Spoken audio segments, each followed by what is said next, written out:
You wake up, you stumble to the mirror, you fix your hair, you adjust your face, maybe you apply an overpriced serum that promises to erase the existential dread from your under eyes. You make 100 small, agonizing decisions about how you will present yourself to the world today. You have been doing this for 300,000 years. Not you personally, of course, but your species. We tend to view the impulse to enhance our appearance as a modern affliction. We blame Instagram. We blame the beauty industry. We assume that the desire to alter the body you were born with just to signal something about who you are is the pinnacle of shallow 21st century vanity. It isn't. It is one of the oldest documented behaviors in the entire archaeological record of Homo sapiens. And when you trace this behavior back to its absolute origins, what you find is not shallowness. What you find is the very foundation of human identity itself, which brings us to a cave in South Africa. The oldest known evidence of deliberate appearance enhancement comes from Blombos Cave, sitting quietly on the southern coast. When archaeologist Christopher Henshelwood and his team excavated the site, they found something extraordinary. They found pieces of ochre.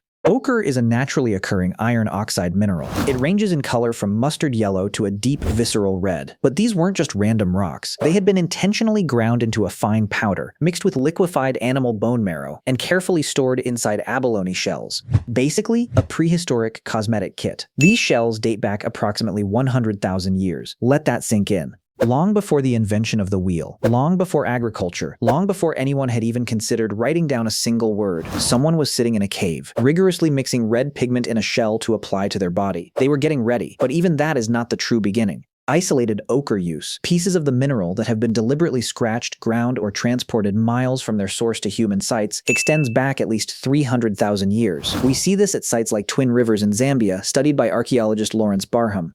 These early humans were not painting cave walls. The timeline doesn't fit. Cave art wouldn't show up for tens of thousands of years. So what were they painting? They were painting themselves. Why red, though? Out of all the colors in the natural world, red appears across virtually every human culture that has ever existed as a color of immense significance. It is the color of power, the color of danger, of vitality, of blood. Evolutionary psychologists like Robin Dunbar have suggested that this early body ornamentation served as an essential social signaling system. In a world before complex, abstract language was fully formed, you still needed to communicate. You needed to project your status, your group membership, your health, and your reproductive fitness to others. Words could not carry that weight yet. Pigment could. Red pigment smeared on the skin was not decoration for its own sake. It was a broadcast. It was a message to anyone looking. And messages need audiences. This is where the act of appearance enhancement connects to something much, much deeper than vanity. The exact moment your distant ancestor ground ochre into a paste and applied it to their skin, they were performing a profoundly complex social act.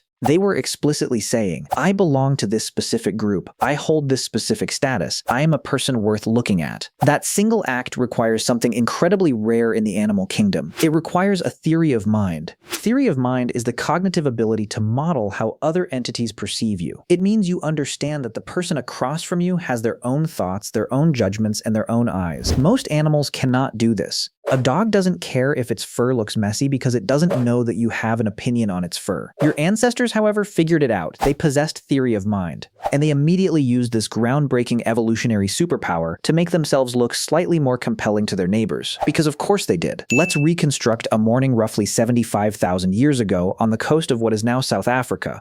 You are part of a hunter-gatherer group of perhaps 30 people camped near the shoreline. The night has ended. The fire from the previous evening is nothing but warm ash. Someone, perhaps a young adult preparing for a significant social event, a ritual, a hunt, or a tense gathering with a neighboring group, opens a small, iridescent abalone shell. Inside is the reddish paste carefully prepared the day before. Using a finger or a small carved stick, they begin applying it to their face and arms in deliberate geometric patterns. Others watch. Some pull out their own shells, holding different pigments: yellow ochre, black from manganese dioxide, white from crushed calcified shells. The patterns they draw are not random. They are not spontaneous finger painting. They mean something deeply specific to everyone present.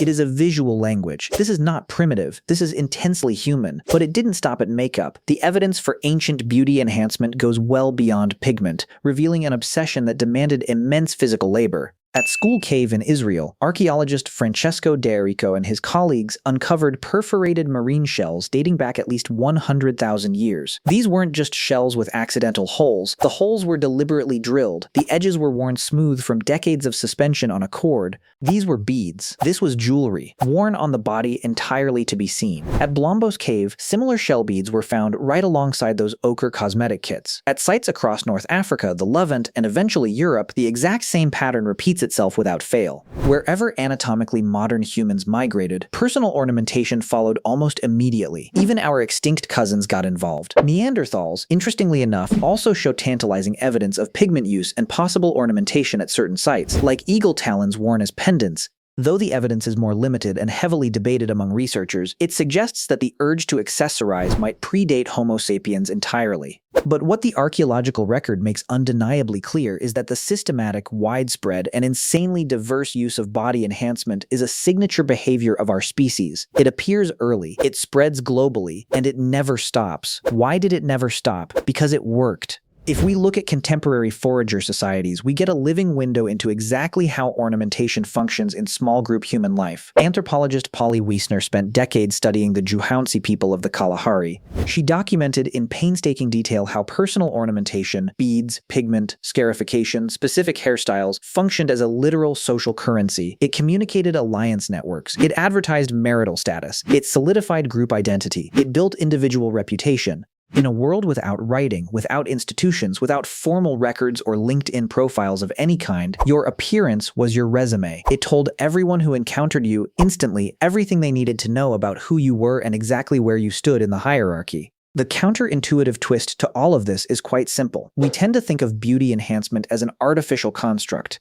Something modern culture invented out of thin air, sold to us by relentless advertising, driven by our own fabricated insecurities, and imposed by completely unrealistic standards. And let's be honest, in its modern commercial form, much of it absolutely is. But the underlying impulse, the deep psychological desire to present a curated version of yourself that communicates something intentional to the apes walking around you, that is not a product of culture. It is older than culture. It may in fact be one of the foundational behaviors that made human culture possible in the very first place. The shared collective project of ornamentation, of agreeing that a specific red line on a forehead or a specific shell hung around a neck carries a specific meaning, is one of the earliest known examples of symbolic thinking. And symbolic thinking is the bedrock of our existence. It is the foundation of language. It is the foundation of religion, of art, of money, of everything that distinguishes complex human social life from that of every other animal on Earth. So, your morning routine connects back 300,000 years without a single solitary break in the chain. Tomorrow morning, you will wake up. You will fix your hair. You will adjust your face. You will make 100 small decisions about how you will present yourself to the world. And as you do, remember that you have always done this.